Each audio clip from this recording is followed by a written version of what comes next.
guys, I've got another process video to share with you with a layout showing another design made with 6x6 paper pads.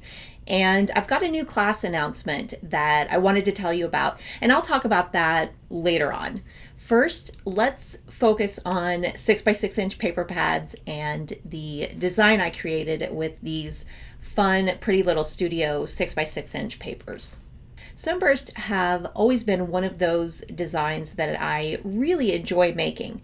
There's just something about Sunburst that seems so happy and whimsical and fun. A lot of times, if I'm using a sketch with a large background and I'm looking for something a little different to do, I like to take that background and create a sunburst instead. It's a great way to get a completely different look and add a really interesting and unique design element to your layout. The cool thing about pairing a sunburst design with 6x6 papers is that you can take these smaller papers and still create a large sunburst. On this layout, this is a 9x9 sunburst, and with my meeting point in the middle, I'm able to use 6 papers to fill in that 9 square. The middle pieces on the side and the top and bottom are only 4.5 long, which obviously is small enough to work with 6 papers. For the corner pieces, they needed to be slightly longer than 6 inches to meet perfectly in the middle. And I'm talking only a 1/4 of an inch longer. But I didn't worry about that because I knew that my photo was going to cover that center meeting point, so it was okay if some of the strips weren't quite long enough. I almost always have something in the center of a sunburst for 2 reasons. One, I think a great benefit of using a sunburst design is that it can help bring attention to important elements on your layout. It's a design that can bring all the attention inward to that center meeting point. It just seems like the perfect spot for a photo or title or your journaling.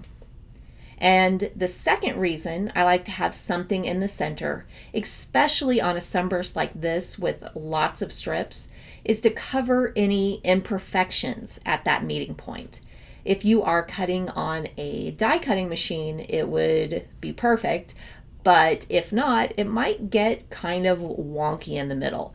But that's not a big deal when you are covering it with an element of some kind. Now, I could have used my silhouette to cut this sunburst design, but not everybody has access to a die cutting machine like a Silhouette or a Cricut, and I wanted to make sure that I show a way that anyone can do, that you don't have to have a special machine to make this design. This way is a little more complicated and time consuming, but it's still a somewhat simple process. To begin, I'm going to make a sunburst template out of cardstock.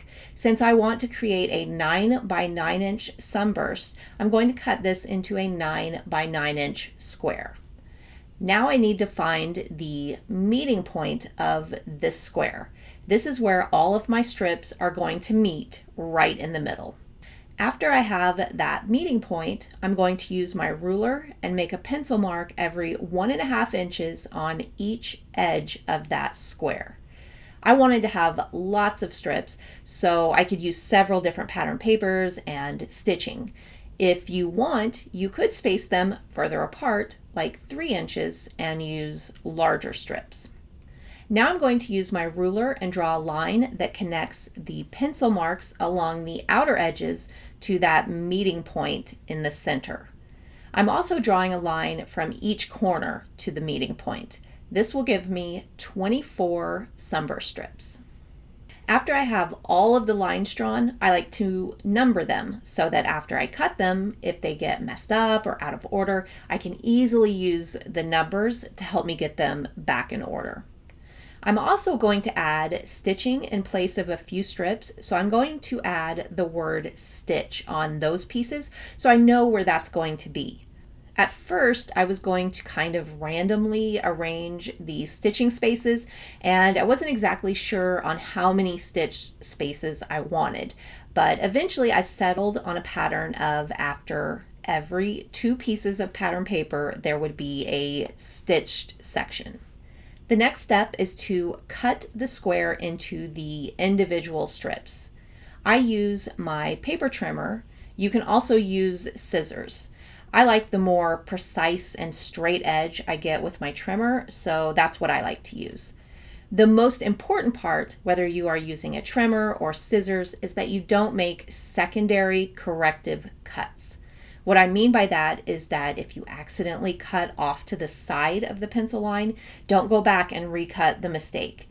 This design fits together like a puzzle, so if you make a corrective cut, it won't fit together like you want it to. So now that all of those pieces are cut, it's time to use them as a template to cut out the pattern paper pieces. To do that, you just trace around the template onto the pattern paper. The most important thing you need to be aware of is the position of the template on the paper you are using. For example, if you are tracing onto the front directly onto that pattern you are using, the template will need to be face up, with the numbers facing up so that you can see them.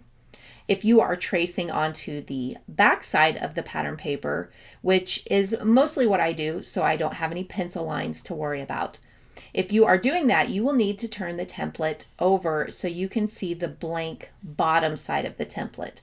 This ensures that you end up with the Sunburst strip going in the right direction you need to fill in your design. Another thing you might have to be aware of when using templates is on certain patterns, you might want that pattern to go in a certain direction.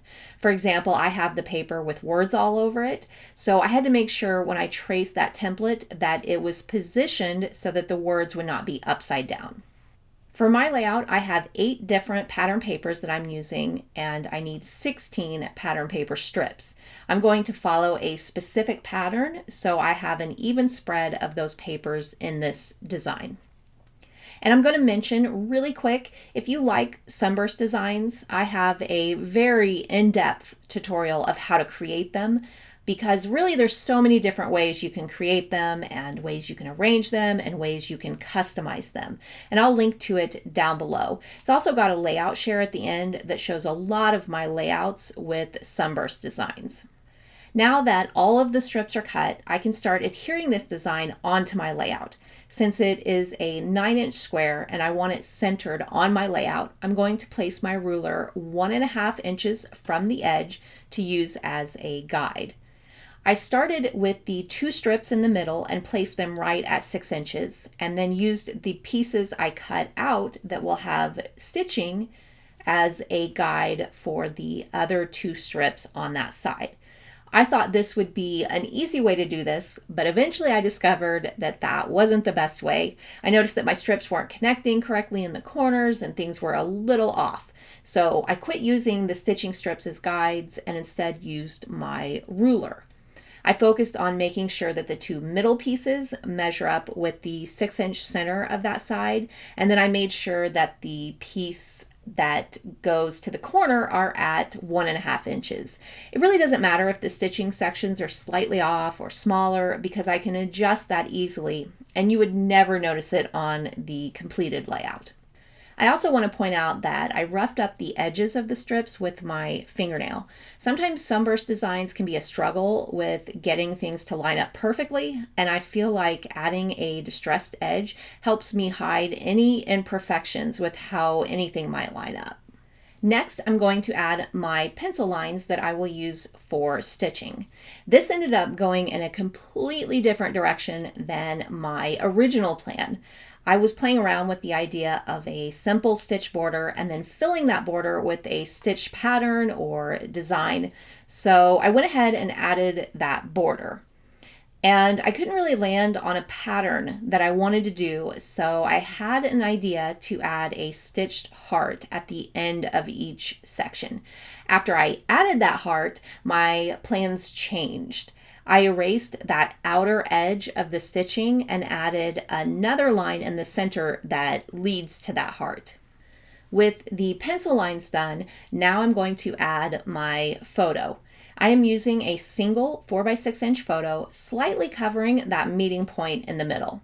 I like to place my photo first so I can start piercing those holes for stitching without placing any that would be covered by that photo. I'm just trying to eliminate any extra work.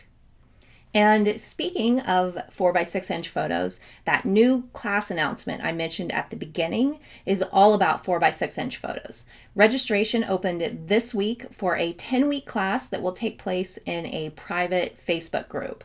There are 10 new 2-page sketches that all use 4x6 photos only. And each week we will focus on one sketch, working through each sketch over the 10 weeks. There's all kinds of class materials, including over 300 sketch examples and options. If you are not a 2-page scrapbooker or you like to use sizes other than 4x6 photos, there are tons of sketch options for that as well. There is something for everyone and every scrapbooker in this group. There are also layout galleries where everyone can share their layouts, which to me is the most fun part. It's so cool and inspiring and motivating to see so many layouts from one sketch, and not a single one looks like the others.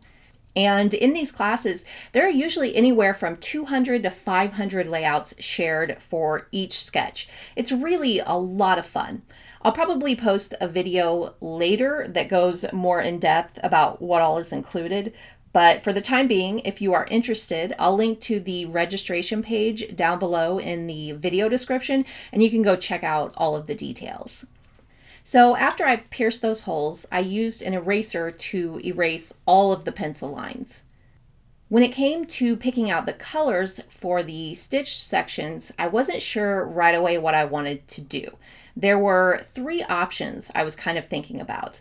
I could do them all the same color. Specifically, I was thinking yellow would be good. I also considered using 3 colors and using all 3 for the 3 lines in each section and then alternating the heart color. What I ended up settling on was using 4 colors and following a pattern. What I liked about this option is that it helped me create a nice even spread of color when paired with the pattern papers. With the stitching done, I can start adding the rest of the details for my layout. So my camera had a malfunction and I didn't get footage of me adding the sun, the title, and the little heart on the sun. And by camera malfunction, what I really mean is that I forgot to hit record. So my apologies for that. I did manage to hit record just in time to get the journaling strips. I added a black line around each strip just to help that stand out a little more, since that Sunburst design can be a little on the busier side, and I wanted to make sure those words stood out. I also decided to cut my layout down and add a black mat. I really liked the black accents in the title and the tab, and I wanted more of that. I thought this background would also really make those fun, bright colors stand out even more against the contrast of the dark black. Usually, if I was going to add a mat like this, I would have done that first and then added my stitching. But I had no idea this was going to happen, so I just make sure that I get lots of adhesive and even apply adhesive to the stitching on the back as well, so it really sticks good to that black cardstock. For the rest of the layout and the finishing touches, I kept it really simple. Sunburst designs can be so bold and busy, and I didn't feel like it needed that much more detail. I ended up adding a few small enamel hearts inside the stitching spaces, and that was it. So if you ever thought that the smaller size of 6x6 papers is limiting, this design shows you that they aren't. With this layout, we've got a 9-inch sunburst made using 6-inch papers. Of course, there are limitations to 6-inch papers. There are some things you just can't do with them, but there is so much you can do that makes up for that limitation. So much of it comes down to thinking a little outside of the box. And the most common approach to that, and one you'll hear me say often, is you just have to come up with ways to use smaller pieces to create larger designs. Using the 9-inch square as an example, you just need to break it up into smaller pieces. You could also create a different 9-inch square design by using 1-inch or 1.5-inch or 3-inch squares. You could use 1x3-inch strips and create a pattern. You could use a small shape like hearts or stars or circles.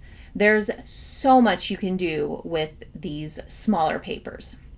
If you are looking for a place to help you stock up on 6x6-inch paper pads, be sure to check us out at scrapbookgeneration.com. We have a ginormous selection of 6x6 and 6x8-inch paper pads from many, many different companies. Some favorites you've heard of, and some newer, smaller companies you may not have heard of. Well, that's all for today. Thank you so much for watching, and I'll see you next time.